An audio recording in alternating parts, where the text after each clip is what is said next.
Well, I've had a question in my mind for many, many years, and that is, how can you speed up learning?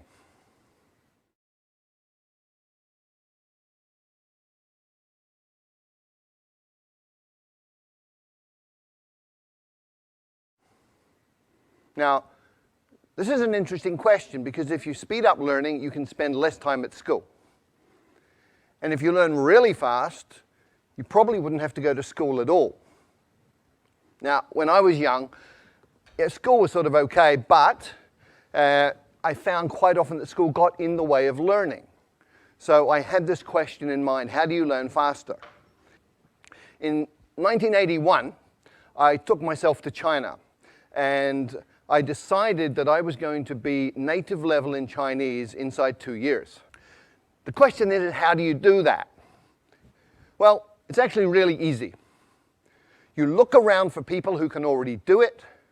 You look for situations where it's already working, and then you identify the principles and apply them. It's called modeling, and I've been looking at language learning and modeling language learning for about 15 to 20 years now.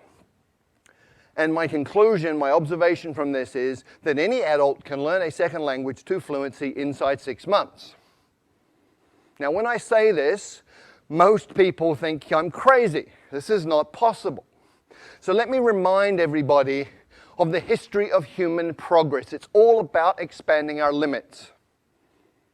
In 1950, everybody believed that running 1 mile in 4 minutes was impossible. And then Roger Bannister did it in 1956, and from there it's got shorter and shorter. 100 years ago, everybody believed that heavy stuff doesn't fly, except it does, and we all know this. How does heavy stuff fly? We reorganize the material using principles that we have learned from observing nature, birds in this case. And today, we've gone even further. So you can fly a car. You can buy one of these for a couple of $100,000 US. We now have cars in the world that fly. And there's a different way to fly, which we learned from squirrels. So all you need to do is copy what a flying squirrel does, build a suit called a wingsuit, and off you go. You can fly like a squirrel. Now, most people, a lot of people, I wouldn't say everybody, but a lot of people think they can't draw. However, there are some key principles, 5 principles that you can apply to learning to draw, and you can actually learn to draw in 5 days. So if you draw like this, you learn these principles for 5 days and apply them, and after 5 days you can draw something like this. Now, I know this is true because that was my first drawing, and after 5 days of applying these principles, that was what I was able to do. And I looked at this and I went, wow. So that's how I look like when I'm concentrating so intensely that my brain is exploding. So anybody can learn to draw in 5 days. And in the same way, with the same logic, anybody can learn a second language in 6 months. How? There are 5 principles and 7 actions. There may be a few more, but these are absolutely core. And before I get into those, I just want to talk about 2 myths. I want to dispel 2 myths. The first is that you need talent. Let me tell you about Zoe. Zoe came from Australia, went to Holland, was trying to learn Dutch, struggling extremely a great deal, and finally, people were saying you're completely useless, you're not talented, give up, you're a waste of time, and she was very, very depressed. And then she came across these 5 principles. She moved to Brazil and she applied them, and in 6 months she was fluent in Portuguese. So talent doesn't matter. People also think that immersion in a new country is the way to learn a language, but look around Hong Kong. Look at all the Westerners who've been here for 10 years who don't speak a word of Chinese. Look at all the Chinese living in America, Britain, Australia, Canada, who've been there 10, 20 years, and they don't speak any English. Immersion per se does not work. Why? Because a drowning man cannot learn to swim.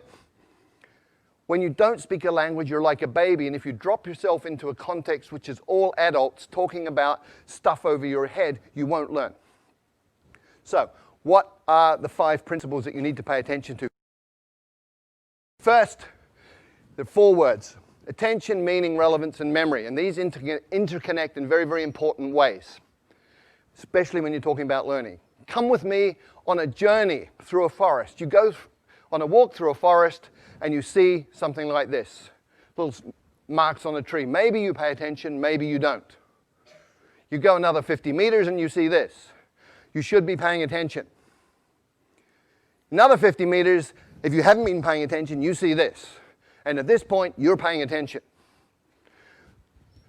And you've just learned that this is important, it's relevant, because it means this, and anything that is related, any information related to your survival is stuff that you're going to pay attention to, and therefore you're going to remember it. If it's related to your own personal goals, then you're going to pay attention to it. It's relevant, you're going to remember it. So the first rule, first principle for learning a language is focus on language content that is relevant to you.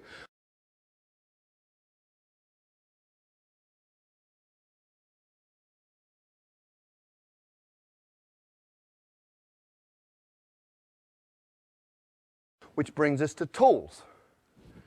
We master tools by using tools, and we learn tools the fastest when they're relevant to us. So let me share a story. A keyboard is a tool. Typing Chinese a certain way, there are methods for this, that's a tool. I had a colleague many years ago who went to night school Tuesday night, Thursday night, 2 hours each time, practicing at home. She spent 9 months, and she did not learn to type Chinese. And one night we had a crisis. We had 48 hours to deliver a training manual in Chinese.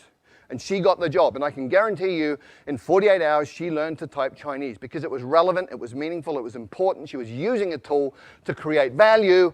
So the second principle for learning a language is to use your language as a tool to communicate right from day one, as a kid does. When I first arrived in China, didn't speak a word of Chinese. And on my second week, I got to take a train ride overnight.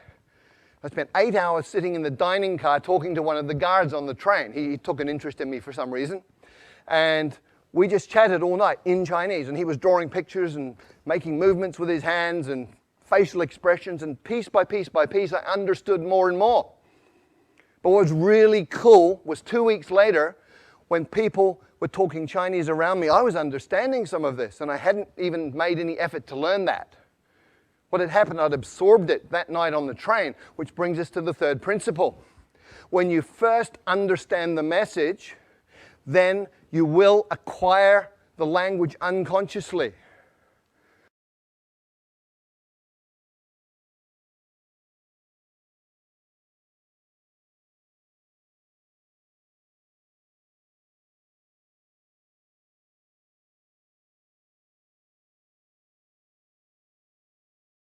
And this is really, really well documented now. It's something called comprehensible input. There's 20 or 30 years of research on this. Stephen Krashen, a leader in the field, has published all sorts of these different studies. And this is just from one of them. The purple bars show the scores on different tests for language. The green and the purple people were people who had learned by grammar and formal study. The green ones are the ones who learned by comprehensible input. So, comprehension works. Comprehension is key. And language learning is not about accumulating lots of knowledge. In many, many ways, it's about physiological training. A woman I know from Taiwan did great in English at school. She got A grades all the way through, went through college, A grades, went to the US, and found she couldn't understand what people were saying. And people started asking her, "Are you deaf?" And she was English deaf. Because we have filters in our brain that filter in the sounds that we are familiar with, and they filter out the sounds of languages that we're not. And if you can't hear it, you won't understand it. If you can't understand it, you're not going to learn it. So you actually have to be able to hear these sounds. And there are ways to do that, but it's physiological training. Speaking takes muscle. You've got 43 muscles in your face. You have to coordinate those in a way that you make sounds that other people will understand. If you've ever done a new sport for a couple of days and you know how your body feels, hurts, if your face is hurting, you're doing it right. And the final principle is state, psychophysiological state. If you're sad, angry, worried, upset, you're not going to learn, period.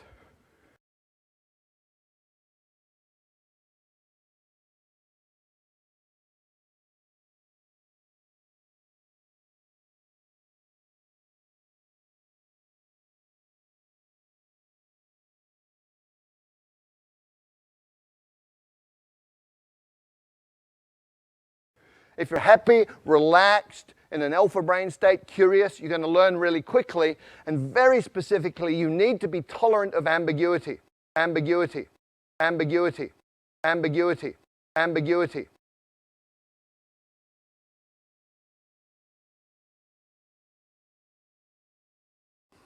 If you're one of those people who needs to understand 100% every word you're hearing, you will go nuts because you'll be incredibly upset all the time because you're not perfect. If you're comfortable with getting some, not getting some, just paying attention to what you do understand, you're going to be fine, you'll be relaxed, and you'll be learning quickly. So based on those 5 principles, what are the 7 actions that you take? Number 1, listen a lot.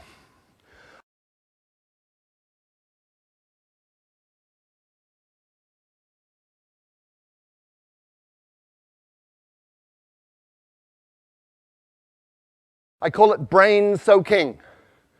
You put yourself in a context where you're hearing tons and tons and tons of the language, and it doesn't matter if you understand it or not. You're listening to the rhythms, you're listening to patterns that repeat, you're listening to things that stand out. So just soak your brain in this. The second action is you get the meaning first, even before you get the words.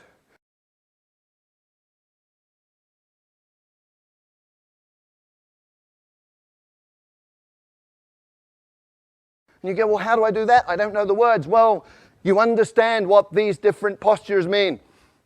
Human communication is body language in many, many ways. So much body language. From body language, you can understand a lot of communication.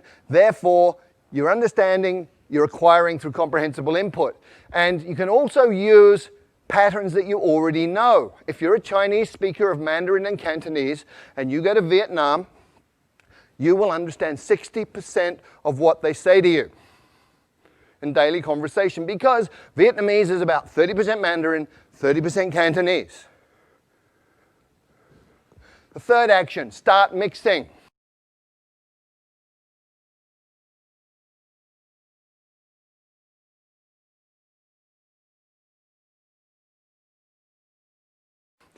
You probably have never thought of this, but if you've got 10 verbs, 10 nouns, and 10 adjectives, you can say 1,000 different things. Right? Language is a creative process. What do babies do? Okay, me, but, now. Okay, that's how they communicate. So start mixing, get creative, have fun with it. It doesn't have to be perfect, it just has to work. And when you're doing this, you focus on the core.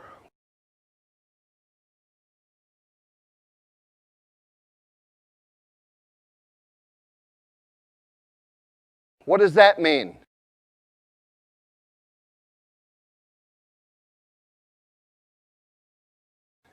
Well, with every language, there's high-frequency content. In English, 1,000 words covers 85% of anything you're ever going to say in daily communication. 3,000 words gives you 98% of anything you're going to say in daily conversation.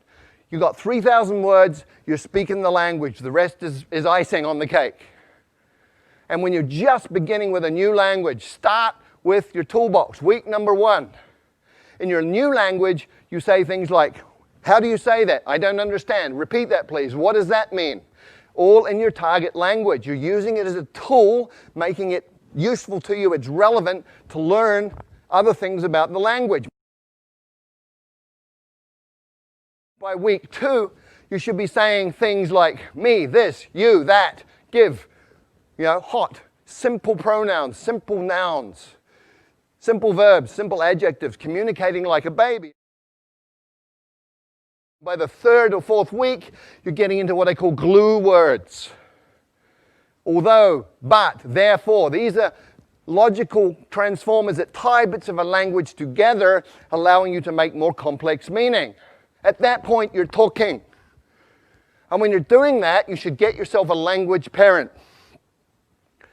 if you look at how children and parents interact, you understand what this means. When a child is speaking, it'll be using simple words, simple combinations, sometimes quite strange, sometimes very strange pronunciation. Other people from outside the family don't understand it. But the parents do. And so the kid has a safe environment, gets confidence. The parents talk to the children with body language and with simple language they know the child understands. So you have a comprehensible input environment that's safe. We know it works, otherwise none of you would speak your mother tongue. So you get yourself a language parent who's somebody interested in you as a person who will communicate with you essentially as an equal, but pay attention to help you understand the message. There are 4 rules of a language parent. Spouses, by the way, are not very good at this, okay? But the 4 rules are, first of all, they will work hard to understand what you mean, even when you're way off beat. Secondly, they will never correct your mistakes. Thirdly, they will feed back their understanding of what you're saying so that you can respond appropriately and get that feedback. And then they will use words that you know.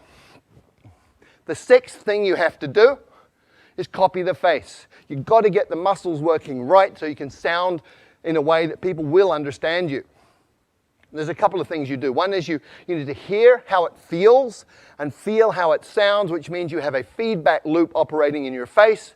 But ideally, if you can look at a native speaker and just observe how they use their face, let your unconscious mind absorb the rules, then you're going to be able to pick it up. And if you can't get a native speaker to look at, you can use stuff like this.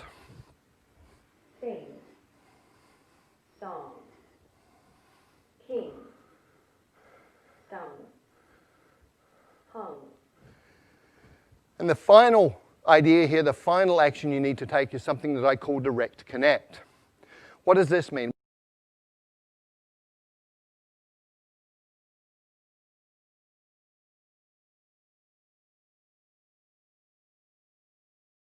Most people learning a second language sort of take the mother tongue words and the target words and go over them again and again in their mind to try and remember them. Really inefficient. What you need to do is realize that everything you know is an image inside your mind, it's feelings. If you talk about fire, you can smell the smoke, you can hear the crackling, you can see the flames. So what you do is you go into that imagery and all of that memory and you come out with another pathway. So I call it same box, different path. You come out that pathway and you build it over time. You become more and more skilled and just connecting the new sounds to those images that you already have and to that internal representation. And over time, you even become naturally good at that process that becomes unconscious. So there are 5 principles that you need to work with, 7 actions. If you do any of them, you're going to improve. And remember, these are things under your control as the learner. Do them all. You're going to be fluent in the second language in 6 months. Thank you.